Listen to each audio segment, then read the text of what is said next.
શ્રદ્ધા પણ ત્રણ પ્રકારની હોય છે: સાત્વિક શ્રદ્ધા, રાજસી શ્રદ્ધા, તામસી શ્રદ્ધા. ઘણા ભૂતને ભજે,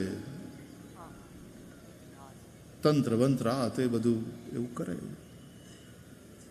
એમાં એને પૂરી શ્રદ્ધા હોય, એ તામસી શ્રદ્ધા. એ ગાય નથી.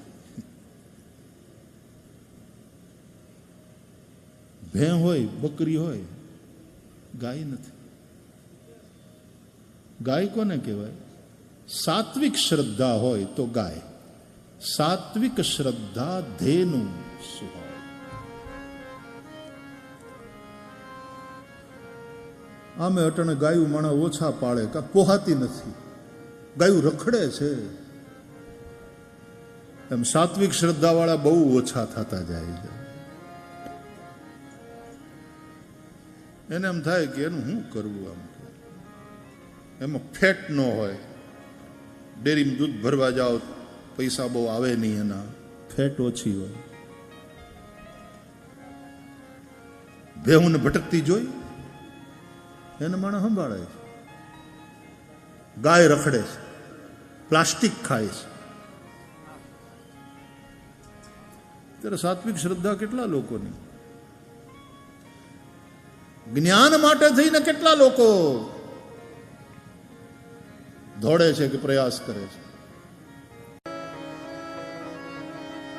આજે માણસની સહન શક્તિ ઘટતી જાય, પછી દુઃખથી બચવા માટે થઈને આવલા મારે, આમ જાય, આમ જાય, આમ જાય, આને ભજે, આને ભજે, તંત્ર મંત્રના પ્રયોગો કરે.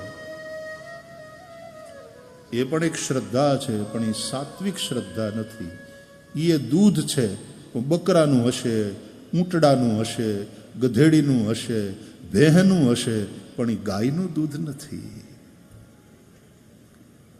તુલસીદાસજી લખે છે, સાત્વિક શ્રદ્ધા ધેનુ સુહાય.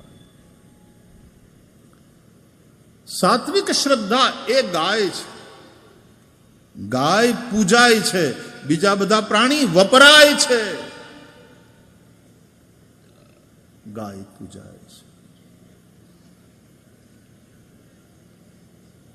ગાયમાં 33 કરોડ દેવતાઓનો વાસ છે.